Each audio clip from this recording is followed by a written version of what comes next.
السلام عليكم ورحمة الله وبركاته. لما واد السلام يا سومالوين مركز تدافع عالم كجوجتان waxaa jirtay video aan leeyahay oo la wareejinayay baraha bulshada aniga loogyada la igu soo diray la igu soo mishin gareynay videogaas aan doonay inaan faahfaahin idinka siiyo. Videogaas waxa weeyaan video taleefankayga laga shubtay isagoo kaliya tan ma aha dhaatadeedii professiga ahayd oo dhan ayaa taleefankayga laga shubtay oo taleefankayga gacanta ayaa la isticmaalayay. waxa maxay ahayd hawshan ay igu socotay 2020kii bishii shanaad ayay igu bilaabantay. iminkana waxa la joogaa 2021kii bishii saddexaad waxay igu socotay muddo 10 bilood laga joogo iminka. in badan waan isku dayay inaan tixraac ku sameeyo ama aan daba galo ama aan helo qofka hawsha wada laakiin iimay suurta galin. sheekadani waxa igaga bilaabantay WhatsApp baa la iga soo hanjabi jiray markii dambe waxa la ila wadaagay waxyaabihii barafsiga ahaa aniga taleefankayga ku jiray ayaa la soo diray oo la igu soo hanjabay. markaa kadib waxaan la xiriiray dadkii aan islahaa maxay ahaydey aan kaarkii shirkadda aan kaarkii isticmaalay ayaan la xiriiray.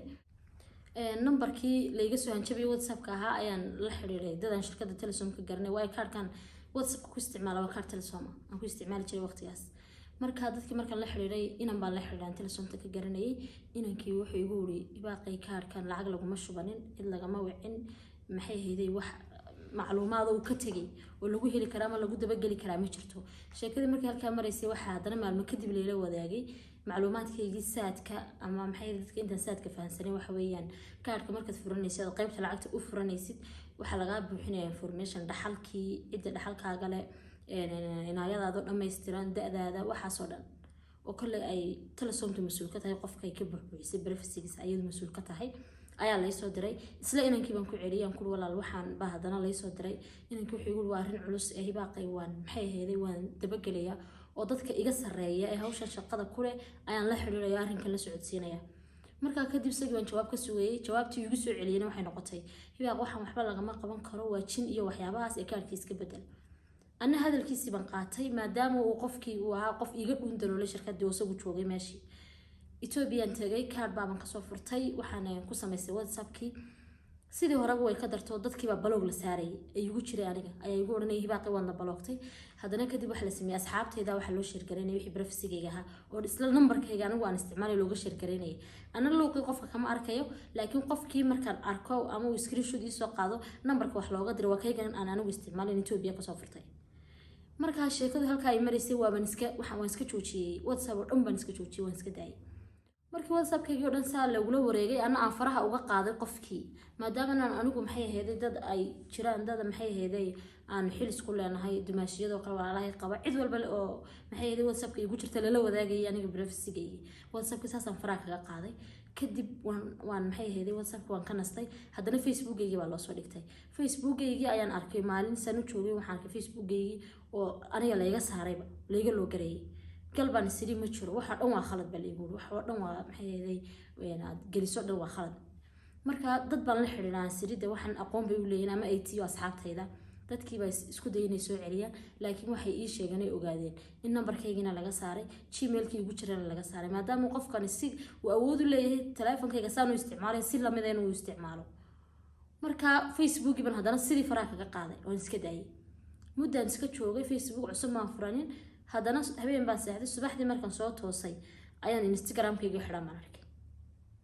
Instagram-kaygi ayaan hadana sidii si leega saxaabti ku celiyay iyana isla sidii way igu jawaabeeno isla sidii Facebook-on baa laga dhigay farahan ka qaaday. marka social media saas baan kaga baxay oo aan maxay ahayd wax walba leeyahay la wareegay marka laga yimaado Snapchat-ka iyo TikTok-ka oo aan saga muhiim u ahayn qofka dadkan isticmaalaya ama iga daba shaqeynaya ay daba jira aan muhiim aan u maleynaan muhiim u ahayn ayaa ii soo haray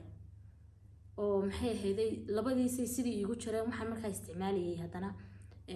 WhatsApp business ama meheradayda numberkeeda oo meherada u gaar ah aan number aan sideeda u isticmaalo iyo Instagram-ka meherada ayagana waa la igala soo hadlayo waxba la iga soo diray waa la iga soo hanjabay halkan jooga la soo sheegay. marka kadib saas marka aan iska isticmaalayo WhatsApp-kii meherada oo meherada ahaan u isticmaalaya laakiin aan u isticmaalin dadkii asxaabtaydii kale ayaan maxay ahaydey call-kayga caadiga ah taleefankayga caadiga ee gacanta qof hadaan waco ama uu isagu soo waco ama qofka SMS caadi iyo call-ka taleefanka gacanta aan u diro qofkii waxa la wadaagay wixii privacy-gayga ee uu qofkani dadkani hayeen ayaa la wadaagay qofkii baa dadkii un baa igu oranay waxaasana loo soo diray waana qofkan isla markaa waco ama aan ku save gareeyo contacts-kayga ayaa maxay ahayd la share gareynay halka markii marisay maxay ahayd aan arkay inay arunta faraha ka baxday ayaan maxay ahayd waxaan sidii Apple ID-ga iska bedelay Apple ID-ga iska bedelay ayaa waxaan tagay meel shirkada halkan aan maxay ahayd macmiil la ahay oo iPhone-nada waxa hagaajisa dadka badankoodana waxay ii sheegeen inay Apple ID-ga noqon karto oo telefoonka iPhone baan inta badan isticmaalay iPhone-kana security-giisu adag yahay baa la yiraahdaa markaan inamada u tagay waxaan ku dhibay wala Apple ID-ga niga bedelay waa leega bedelay 3 cisho markaan isticmaalay Apple ID-gi ayaaba telefoonkii meheradda WhatsApp-keedii layga soo diray screenshot leeyahay WhatsApp waan haynaa Apple ID-ga cusubna iyo password-ka oo wada socda oo aan xariiqo ka khaldanayn baa lay soo diray markaan arkay Apple ID-ga haddana in lay soo dirayo oo markiiba Apple ID-ga cusbaan samaystay la helay ayaa waxaan la xiriiray xarunta CID-da ee Somaliland ku taala magaalada Hargeysa ma sha Allah maxay ahayd mahad ka gaadho si fiican bay soo dhaweeyeen si wanaagsan bay la dhaqmeen cabashadeedii baan u gudbistay maxay ahayd way wareysteen arinku soo igu bilaabmay si wuxuu dhacay baan uga waramay waxaan u sheegay in macluumaadkaygii saadka yaalay maxay ahayd leeyla wadaagay hataa oo aan cid kale awood u lahayn inay ila wadaagto qof telefoonta jooga mooyaane computer baa la iga soo sawiray marka sida maxay ahayd ay saas dhacday waxaan u sheegay inaan la xiriiray shirkadda oo inankii igu yiri waxaan mala waajin iska bedel kaarka marka waxay u baahdeen inankiina ayaguna wareystaan inankii baa si ay dhida loogu yeeray maxay ahayd waa la wareystay waxa leelantana arrimaha ma ku soo gudbisatay haa buu yiri maxaad wax uga qaban weyday aduu tiri waa jin wuxuu yiri laba nin ayuu nambarradoodii magacyadoodii meesha ku reebay iyo labada nin oo meesha arrinka maxay ahayd u xil saaran baa la hadlay waxay igu yiraahdeen labadiina way warwareejiyeen waxbaan qabanaynaa bay marba yiraahdeen marka anna sidaa darteed baan hibaaqsaa ugu dhoon ku samirsiiyay aduu si ay dhidi sidii ugu jirnay aniguna safar baan yara galay waan maxay ahayd waan yara mashquulay inamadiina horta waxay ii sheegeen mar walba si fiican bay mar walba hawsha ugu jireen laakiin waxay ii sheegeen inaan awood u lahayn shirkadii WhatsApp inay awood u lahayn wadanka in wax laga qabto aan WhatsApp-ka laga lahayn Somaliland kaarkiina aan loo isticmaalin wax tixraac lagu sameeyo marka arrintii ayadoo sidii loogu jiray anigu safar galay markaan safar galay intaan waqti safarka galin Facebook cusub baan samaystay telefoonkayga inaan ka galay waan ka ilaaliyay ka calisaki ayaan ku samaystay ayaan maxay idin ka geli jiray Facebook-gii ayaa la iga soo raadiyay la igala soo hadlay la iga soo hanjabay Facebook kasta oo qofkaas uu igala soo hadlay anna waan iska balow gareynay oo markasta uma jaxan waayo qofka maanta dirsaday waxyaabaha noocaasa ii daba galay wanaag iimu haynin ama maanta wax gacan binaadan iga galay kalsooni kuma qabo inaan iga baahaynin oo aanay umada la horgeynaynin qofka maanta waxa iga dirsadana wanaag iimu haynin anna inaan maxay ahayd ama uu wanaag iga helo iyo jiljileec markasta maxay ahayd ka duulay ama aan diiday maalmo kadib waxaan go'aansaday inaan telefoonkayga oo dhan isaga u tuuro maadaama aan maxay ahayd wax ii baxsadaba aan waayay oo aan maxay ahayd telefoon cusub iska dalbado Instagram cusub samaysto Facebook-gayga caliskii ugu jiray kula soo wareego WhatsApp aan wadankaba laga lahayn aan samaysto markuu meel uu igala hadlo waayay waarkeena meel walba iska moosay uu iga soo galayna wuxuu sameeyay wuxuu la hadlay dadkii madaxda aan wada shaqeynay sida agaasimaha Universal TV ama director-ka filmaanta idin soo gudbino iyo dad kale asxaabtayda oo ku yiri maxay ahayd intuu sawirradii wixii u diray uu yiri gabadhaasaan u baahanay meelan kala xidhan degdeg ugu baahanahay وريدو قفكر مركز تو حربان وسيفي سكالة هنا إنه يدلو ومسكح ذي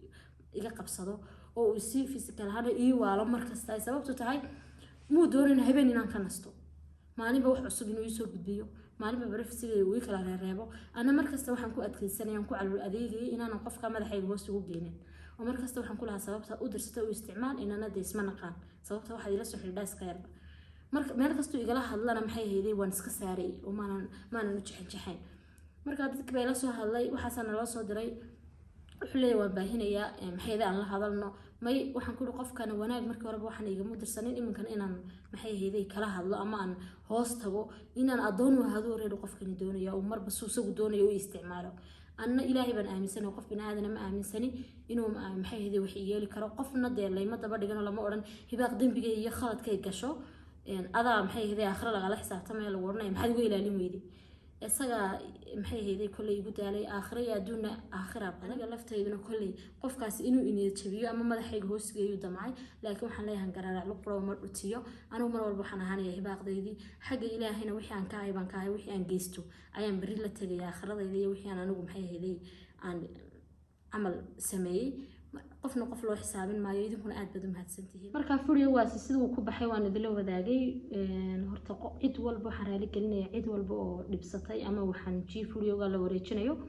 waxaan leeyahay sidii jeceshiin inka badan baan idin jecelahay ilaahay ha idin sharfo adduunyo aakhiraba maxay ahayd waxaan kaloon u mahad celinayaa kuwa sida xun isticmaalay ama sheergareeyay ee garaadkoodu siiyay inay cid kale la sii wadaagaan ayaga laftirkooda aqligooda siiyay aad baan ugu mahad celinayaa ka bulshada la wadaagay ee social media keenay ama maxay ahayd dadka noocaas saaw isticmaalayna ayaga laftirkoodana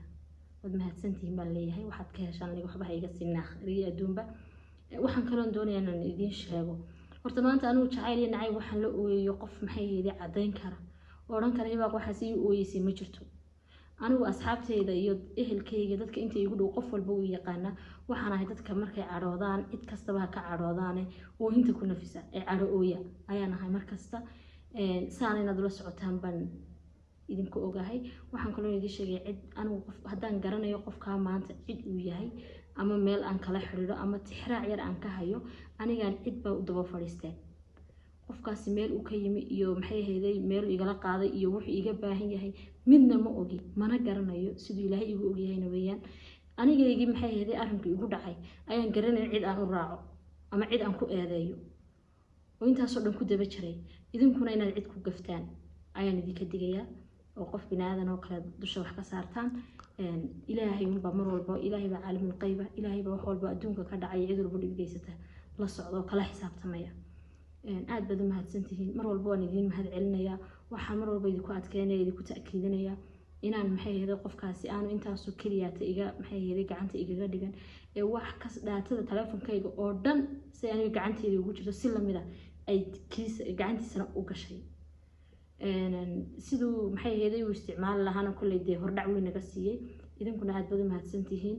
mar walba waan idinka mahad celinayaa saad iga dhigideen ama aad iga maxay ahayd